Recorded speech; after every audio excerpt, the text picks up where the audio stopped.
Sebelum memulai ibadah hari ini, yang pertama, orang tua wajib mempersiapkan anak-anak seperti layaknya akan beribadah di gereja, memakai pakaian rapi. Yang kedua, ajak anak-anak untuk mengikuti ibadah dari awal hingga akhir, ikut bernyanyi dan mendengarkan firman Tuhan.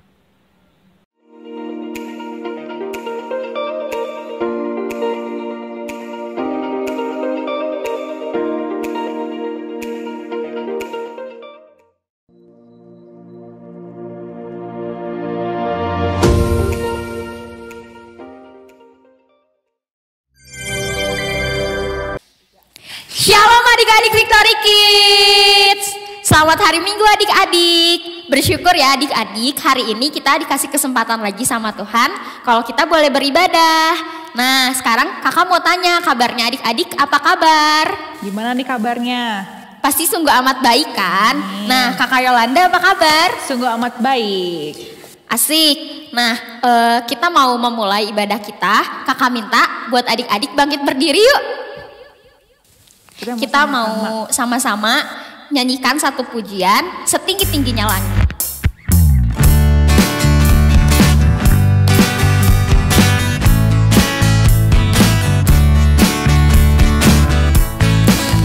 Setinggi-tingginya langit, lebih tinggi kasih Yesusku. Sedalam-dalam lautan, lebih dalam kasih Yesusku. Seindah-indah pelangi, lebih indah kasih Yesusku. Kasih Yesus, oh kasih Yesus, mengalahkan segalanya. Kasih Yesus, oh kasih Yesus, mengalahkan segalanya. Setinggi-tingginya langit, lebih tinggi kasih Yesusku. Sedalam-dalam lautan, lebih dalam kasih Yesusku. Seindah-indah pelangi, lebih indah kasih Yesusku. Kasih Yesus, oh kasih Yesus, mengalahkan segalanya. Kasih Yesus, oh kasih Yesus, mengalahkan segalanya. Adik-adik masih semangat kan? Masih dong Kak Siva. Nah, kita mau menyanyikan pujian yang kedua, Bagai Raja Wali.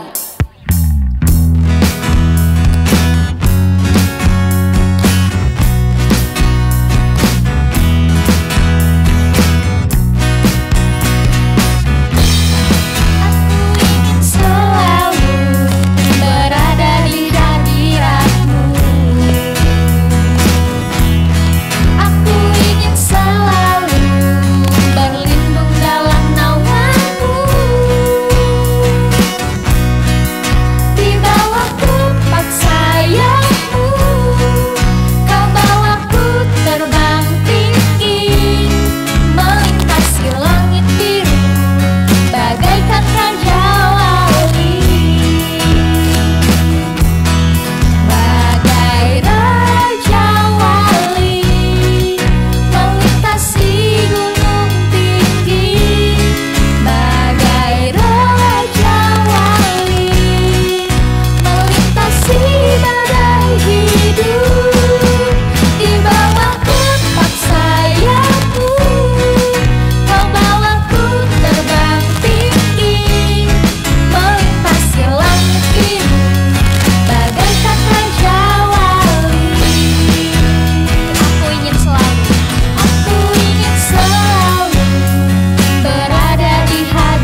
Selamat pagi adik-adik. Selamat pagi anak-anak semua. Ya, kembali kita bertemu. Kembali kita akan mendengar firman Tuhan. Sebelum kita mendengar firman Tuhan, mari kita berdoa dulu. Tuhan Yesus, kembali kami datang padamu pada pagi hari ini. Kami bersyukur Tuhan atas berkat dan anugerah-Mu dan penyertaan-Mu sepanjang malam hingga pagi hari ini Tuhan. Kau sudah pimpin kami juga dalam kehidupan kami sepanjang minggu ini, sehingga kami boleh ada sebagai kami ada Tuhan. Kalau sebentar kami akan mendengar firman Tuhan, mari Tuhan tolong pimpin kami, urapi kami, ajar kami untuk duduk diam, untuk kami boleh mendengar dengan baik Tuhan. Berkati hamba-Mu, berkati kami semua Tuhan. Kiranya Engkau sendiri akan menyertai kami dalam kehidupan kami. Di dalam nama Tuhan Yesus kami sudah berucap syukur. Haleluya. Amin. Ya. Kita bertemu lagi pada pagi hari ini, ya. Kita tahu bahwa Allah senantiasa menolong dalam kehidupan kita. Amin. Ya, amin. Ya. Mungkin kalian sudah mendengar cerita minggu lalu bagaimana Tuhan, ya, yang senantiasa menyertai Daud dalam kehidupannya, dan Tuhan juga yang senantiasa menolong kehidupan kita semua, ya. Dan kita tahu cerita firman Tuhan bagaimana bangsa Israel yang tercerai-berai karena peperangan melawan bangsa Filistin, dan akhirnya Raja Saul dan anaknya siapa? Yonatan mati. Dan hal itu terdengar kepada Daud. Dikatakan dalam firman Tuhan minggu yang lalu, bagaimana Daud dengan sedih hati mendengar bahwa kematian daripada Raja Saul dan sahabat karibnya yaitu Yonatan. Mungkin kalian pernah tahu ya bagaimana dekatnya Saul dengan Yonatan sebagai seorang sahabat yang sungguh karib. Sahabat yang sungguh-sungguh saling mengasihi dalam kehidupannya, bukan seperti mengasihi yang lain ya, tetapi mengasihi dari seorang sahabat. Jadi sahabat sejati istilahnya. Ya. Nah di sini Daud merasa sedih, tetapi dia tetap memberikan penghormatan kepada Raja Saul, walaupun Raja Saul pernah ingin membunuh Daud, tetapi Daud tidak pernah mendendam. Ya. Kita bisa belajar daripada Daud, pribadi Daud. Dia tidak pernah mendendam kepada siapapun, walaupun kepada orang yang ingin membunuhnya dia. Bagaimana dengan kita? Apa kita suka mendendam?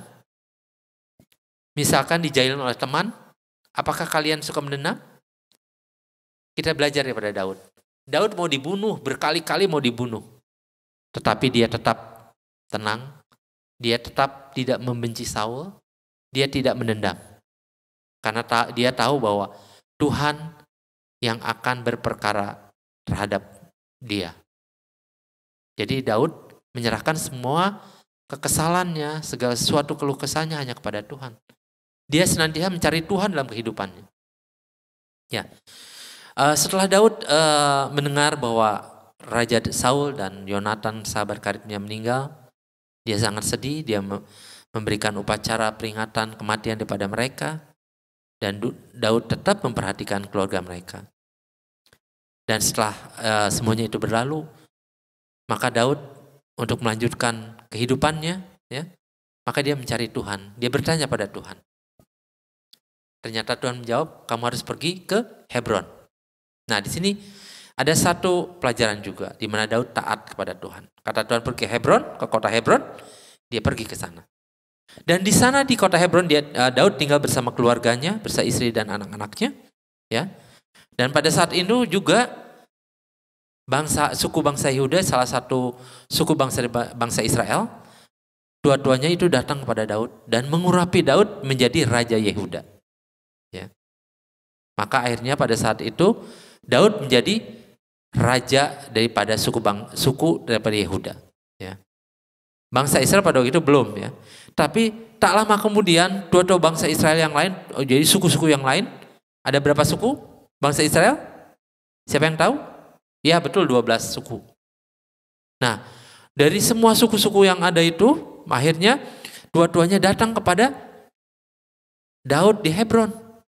Dan mereka akhirnya mengurapi Daud menjadi raja seluruh Israel. Seperti yang Tuhan sudah pernah firmankan bahwa Daud akan menjadi raja Israel. Ya. Nah, di sini Daud dikatakan bahwa Tuhan meninggikan Daud, ya. Seperti tema yang tadi bahwa Tuhan meninggikan Daud. Tema minggu ini adalah Tuhan meninggikan Daud, ya. Nah, Daud yang tadinya mungkin tidak dianggap, ya, tetapi akhirnya Tuhan tinggikan karena dia sudah diurapi oleh seorang nabi. Siapa nabi itu? Samuel, ya, waktu itu, ya. Mungkin kalian ingat pada cerita minggu-minggu yang lalu di mana Samuel telah mengurapi Daud menjadi raja untuk menggantikan siapa? Raja Saul. Tetapi bukan berarti langsung berganti begitu saja.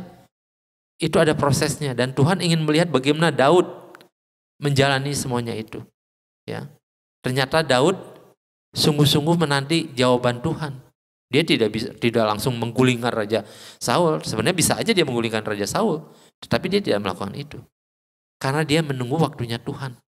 Dan ternyata Tuhan memberikan waktu yang tepat, ya, di mana dia diurapi oleh dua-dua bangsa Israel dan akhirnya dinobatkan menjadi seorang raja Israel menggantikan Saul. Dia tinggal di Hebron, ya, dan dia mendengar bahwa kota Yerusalem yang dekat Hebron itu masih diduduki oleh penduduk daripada Kanaan, yaitu orang Yebus. Maka akhirnya Daud menyerang kota tersebut dan akhirnya berhasil direbut kota Yerusalem. Sehingga Daud beserta keluarganya pindah ke Yerusalem dan Yerusalem menjadikan satu ibu kota pada kerajaan Israel pada waktu itu. Dan Daud dikatakan Yerusalem adalah kota Daud. Ya. Nah, jadi pada waktu itu bangsa Israel sudah dipimpin oleh Raja Daud. Raja Daud sangat bersyukur sekali. Dan ternyata tidak hanya di situ saja. Tuhan senantiasa menolong Daud. Mungkin pada waktu itu Daud belum punya istana yang bagus, ya. Mungkin tidak seperti belum menjadi istana yang benar-benar bagus. Akhirnya Tuhan menggerakkan seorang rekannya atau sahabatnya juga, Raja Hiram. Dia mengirim banyak kayu aras ke Israel. Dan juga tukang-tukang kayu, tukang-tukang batu datang semua. Ternyata Raja Hiram, ya, menginginkan Daud mendirikan sebuah istana, ya. Nah, Daud sungguh bersyukur kepada Tuhan karena Tuhan menetapkan dia sebagai raja, dan juga dia bersyukur pada Tuhan atas berkatnya, di mana sahabatnya Raja Hiram memberikan tenaganya, barang-barang yang diperlukan untuk membangun istana, sehingga pada waktu itu istana itu bisa berdiri dan boleh dibangun dengan baik, ya. Akhirnya Daud merasa bahwa ini suatu anugerah daripada Tuhan, ya. Kita juga harus bersyukur senantiasa kepada Tuhan. Apapun yang terjadi, apa itu berkat, apa itu mungkin sesuatu yang membuat kita sakit, biarlah kita tetap bersyukur kayak Daud, ya. Daud tidak pernah mengeluh, dia tetap bersyukur pada Allah, karena dia tahu bahwa Allah senantiasa beserta dengan dia, ya. Nah, Daud tidak sampai di situ saja, ya. Daud juga berpikir, aduh, tabut Allah ada di di luar kota Yerusalem, ya. Dia ingin membawa tabut Tuhan ke Yerusalem. Akhirnya dia mengumpulkan banyak orang, dengan kurang lebih ada 30.000 orang, dikatakan bahwa dia membawa tabut Allah, ya, di rumah Abinadab, ya.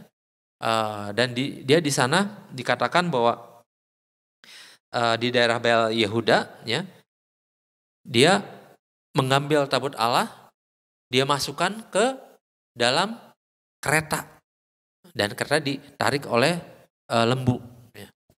Dan diikuti oleh ada anaknya Abinadab, yaitu Ahio dan Usa, ya.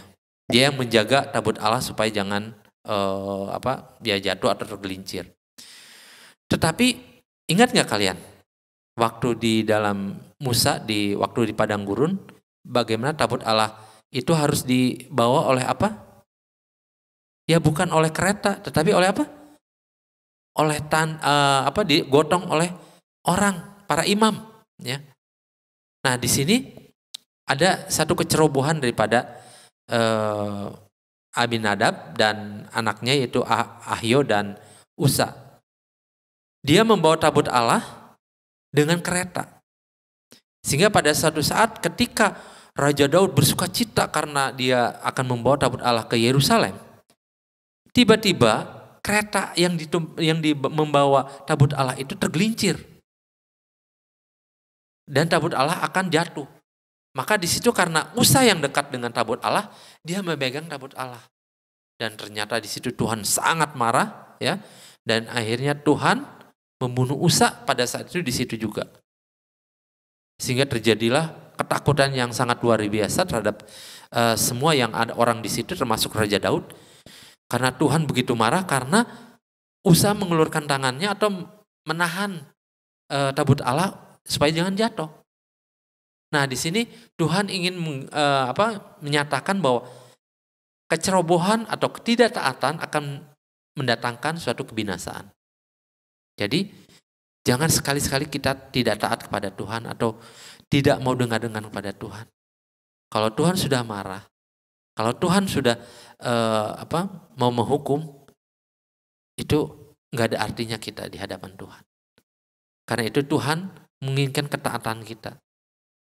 Ya, jangan sampai kita tidak taat sampai Tuhan marah. Seperti si Usa ini, walaupun kalau kata kita, masa Tuhan cuman megang aja, kok bisa dibunuh, mati akhirnya? Enggak, Tuhan bukan karena Tuhan kejam, tetapi Tuhan ingin menekankan bahwa ketaatan itu lebih penting daripada segala sesuatu yang mungkin kalian persembahkan, dengan korban apapun yang besar, tetapi ketaatan itu lebih penting. Ya.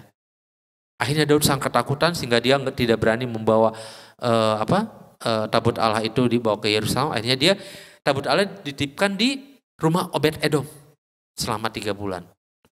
Dan akhirnya Daud kembali ke Yerusalem dengan ketakutan karena dia takut. Tetapi Daud mendengar bahwa di rumahnya Obed Edom itu Tuhan memberkati sangat luar biasa. Karena apa? Tuhan hadir di sana. Akhirnya Daud dengan keberanian, terus dengan dia membaca lagi firman Tuhan, dia merenungkan lagi, dia bertanya pada Tuhan, ternyata tabut Allah itu harus digotong bawanya, bukan dinaikin ke kereta, ya. Akhirnya dia dengan para imam, dia sesuai dengan firman Tuhan, dia menggotong daripada tabut Allah oleh para imam. Dan setiap 6 langkah daripada para imam, Raja Daud menyembelih korban persembahan yaitu lembu. Ya. Tiap 6 langkah, berapa banyak lembu yang harus dikorbankan untuk persembahan kepada Tuhan. Tetapi Daud sangat bersuka cita. Dia menari dengan sekuat tenaga karena dia tahu bahwa Tuhan sungguh baik bagi dia. Nah, di sini bagaimana Tuhan senantiasa menolong Daud dalam kehidupannya karena Daud sungguh-sungguh bersuka cita di hadapan Tuhan. Apapun yang terjadi. Ya. Akhirnya setelah sampai di Yerusalem, maka Daud juga dan ternyata pada waktu sampai di Yerusalem, istrinya yaitu Mikal melihat Daud menari-nari bersama-sama dengan orang banyak dan mengatakan dalam hatinya merasa bahwa Daud menghinakan dirinya. Dia seorang raja Israel, dia menari-nari seperti orang rendahan gitu. Makanya begitu masuk ke rumah, dia mengucapkan salam. Mikal mengatakan bahwa engkau seorang raja yang tidak patut menghinakan dirimu, katanya, dengan menari-nari dengan yang lainnya. Tapi kata Daud, saya tidak pandang itu hina karena saya menari di hadapan Tuhan. Nah, jadi kita harus tahu bahwa kita ini kalau kita bersuka cita itu karena Tuhan, bukan karena apa-apa. Ya. Karena itu, mari ya. Kalau kita mau memuji Tuhan, jangan kalian diam-diam aja. Kalau kita memuji Tuhan seperti Daud, dia bersuka cita. Ya. Kalau kita memuji Tuhan, biarlah kita pujian kita boleh memberikan satu ucapan syukur kepada Tuhan. Ya. Dan tidak sampai di situ, setelah sampai di Yerusalem, tabut Allah disimpan di kemah. Ya. Setelah dia melihat dengan baik, akhirnya dia bisa pulang di rumah, tabut Allah sudah ada di kemah. Akhirnya dia berpikir, aduh, tabut Allah kok ada di kemah, sedangkan saya ada di istana yang begini megah. Pikirannya, aku akan membangun sebuah rumah bagi Tuhan, yaitu bagi tempat tabut Allah. Tetapi pada waktu itu dia memanggil Nabi Nathan, ya pada waktu itu, bahwa dia mengatakan bahwa dia ingin membangun sebuah bait Allah. Tetapi pada waktu itu setelah malam harinya Nathan diperingatkan oleh Tuhan bahwa Daud tidak akan membangun bait Allah ya. Karena Tuhan akan memberikan suatu keturunan yang akan membangun bait Allah tersebut. Dan keturunan Daud pada saat itu akan menjadi keturunan yang luar biasa dan diberkati oleh Tuhan asal dia tetap berpegang teguh kepada Tuhan. Mendengar itu Daud sungguh bersuka cita. Dia bersyukur pada Tuhan karena Allah begitu baik. Ya. Seperti kita katakan dalam kehidupan kita bahwa Allah itu sungguh luar biasa. Di mana kasihnya, di mana Yesus sudah datang ke dalam dunia ini untuk mati di kayu salib, ya, dikuburkan dan bangkit pada hari yang ketiga. Itu untuk siapa? Untuk kita semua. Ya. Jadi kita percaya bahwa Allah kita Allah yang sungguh luar biasa. Seperti Daud mengucap syukur senantiasa. Hendaklah kita tetap mengucap syukur. Dan yang lebih penting yaitu hendaklah kita rendah hati seperti Daud. Ya. Ya, firman Tuhan tidak akan dipanjangkan. Kita belajar daripada Daud, seorang tokoh daripada dalam firman Allah dan perjanjian lama ini, di mana Tuhan senantiasa menolong Daud dalam kehidupannya. Dimanapun dia berada. Karena dia senantiasa mengandalkan Tuhan dalam kehidupannya. Ya, sebagai ayat hafalan kita lihat dalam 1 Petrus 5 ayat 6. 1 Petrus 5 ayat 6 ya, yang berbunyi demikian. Karena itu, rendahkanlah dirimu di bawah tangan yang kuat, supaya kamu ditinggikan pada waktunya. Sekali lagi ya, 1 Petrus 5 ayat 6. Karena itu, rendahkanlah dirimu di bawah tangan yang kuat, supaya kamu ditinggikan pada waktunya. Jadi, kita nggak usah meninggikan diri kita. Seperti Daud, dia merendahkan diri tetapi Tuhan tinggikan pada saatnya dia menjadi Raja Israel. Jadi kalau kita mau sombong, apa yang kita sombongkan? Semua dari Tuhan. Biarlah Tuhan yang akan meninggikan kita. Ya. Bukan kita yang meninggikan diri. Sekian firman Tuhan. Kiranya Tuhan memberkati kita semua. Dan kalian boleh mengerti bahwa Tuhan akan meninggikan kalian kalau kalian mau rendah hati. Amin. Ya, kita berdoa. Tuhan Yesus, terima kasih atas berkat-Mu, atas firman-Mu yang mengajar kami untuk kami boleh senantiasa rendah hati dan kami juga senantiasa mengenalkan Engkau dalam kehidupan kami, Tuhan.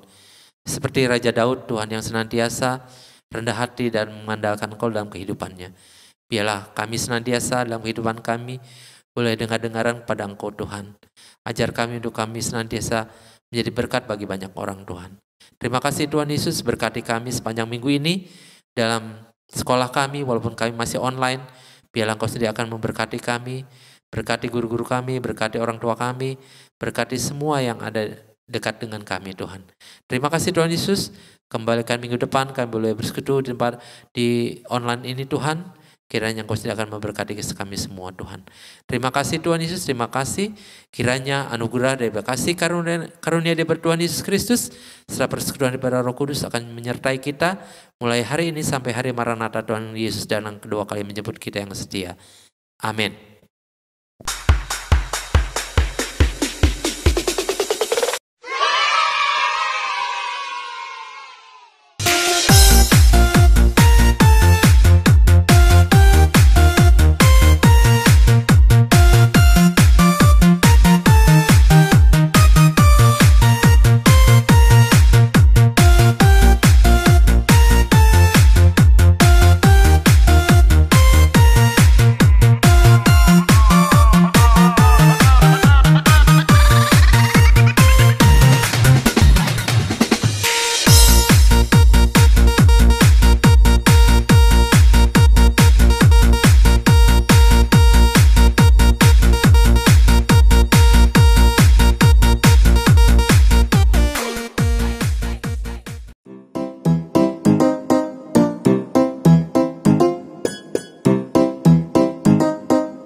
Ayat 40a.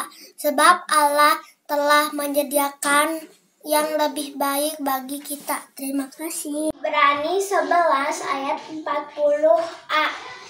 Sebab Allah telah menyediakan sesuatu yang lebih baik bagi kita. Terima kasih. Ibrani 11 ayat ayat 40a. 40a. Sebab Sebab Allah Allah telah menyediakan telah menyediakan yang lebih baik yang lebih baik bagi kita. bagi kita. Terima kasih. Ibrani 11 ayat 40a.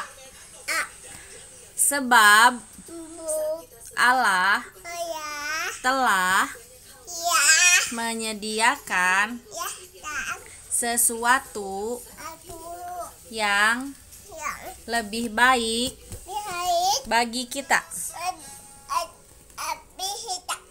Amin. Terima kasih. Dadah. Ibrani 11 ayat 40a. Sebab Allah telah menyediakan sesuatu yang lebih baik bagi kita. Terima kasih. Dadah. Ibrani 11 Ibrani 11 ayat 40a. ayat 40a. Sebab Allah Sebab Allah telah menyediakan telah menyediakan sesuatu sesuatu yang lebih baik yang lebih baik bagi kita. Dadah. Ibrani 11 ayat 40a. Sebab Allah telah menyediakan sesuatu yang lebih baik bagi kita. Amin. Ibrani 11 ayat 40a.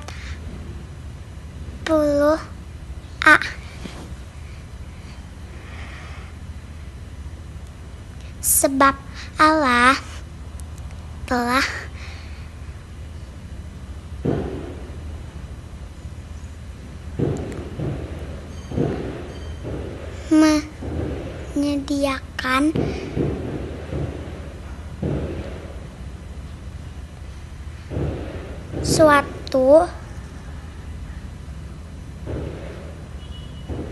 suatu yang lebih baik untuk kita.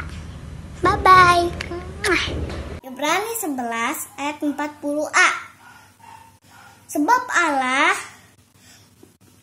telah menyediakan sesuatu yang terbaik bagi kita. Amin. Ibrani 11 ayat 40a. Sebab Allah telah menyediakan yang lebih baik bagi kita. Terima kasih. Ibrani 11 ayat 40a. Sebab Allah Sebab Allah telah menyediakan telah menyediakan sesuatu sesuatu yang lebih baik bagi kita. Ibrani 11 ayat 40a. Sebab Allah telah menyediakan sesuatu yang lebih baik bagi kita. Mazmur 1 ayat 6. Sebab Tuhan mengenal jalan orang benar, tetapi jalan orang fasik menuju kebinasaan. Ibrani 11 ayat 40a. Sebab Allah telah menyediakan sesuatu yang lebih baik bagi kita. Terima kasih. Mazmur 1 ayat 6. Sebab Tuhan mengenal jalan orang benar, tetapi jalan orang fasik menuju kebinasaan. Ibrani 11 ayat 40a. Sebab Allah telah menyediakan yang lebih baik bagi kita. Terima kasih. Dadah.